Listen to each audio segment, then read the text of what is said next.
समस्त नमस्कार जय जगन्नाथ। आज मु नेकी आसी आमर महिला मानक पाखरे देखा जाउथिबा अन्य एक कैंसर रोग जहाकू कि आमे कहि थाउ सर्वाइकल कैंसर बोलिकी। तो यह मध्य वर्तमान समय रे बढ़िबाकू लागिछि।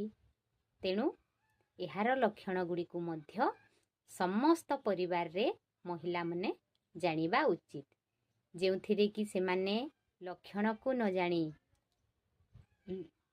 रोग को लुचेई देबा द्वारा परे एही रोग भयंकर रूप नहीं जीवन नेउछि।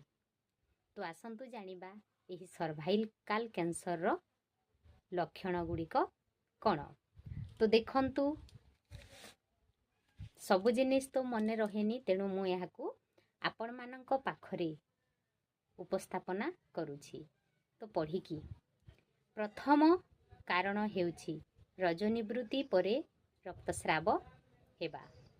द्वितीय कारण हेउछि आमर सहवास परे बा फिजिकल रिलेशन रखिला परे ब्लीडिंग हेबो। तृतीय रे हेउछि यौनांगरु रक्तस्राव हेबो। चतुर्थ रे अत्यधिक दुर्गंधयुक्त स्राव हेबो। पंचम रे अंटा व्यथा जोरदार हेबो।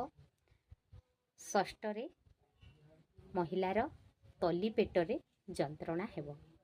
तो यही सबु लक्षण जदि आपणक घरे माँ स्त्री किंबा भौणीर देखा जाउछि ताहेले आपण माने विलंब न करिकी यथाशीघ्र डाक्टरंक द्वारा चिकित्सा आरंभ करंतु एवं आपणक माँ भौणी एवं स्त्री को एही मारात्मक रोग ठारू सुरक्षा दियंतु।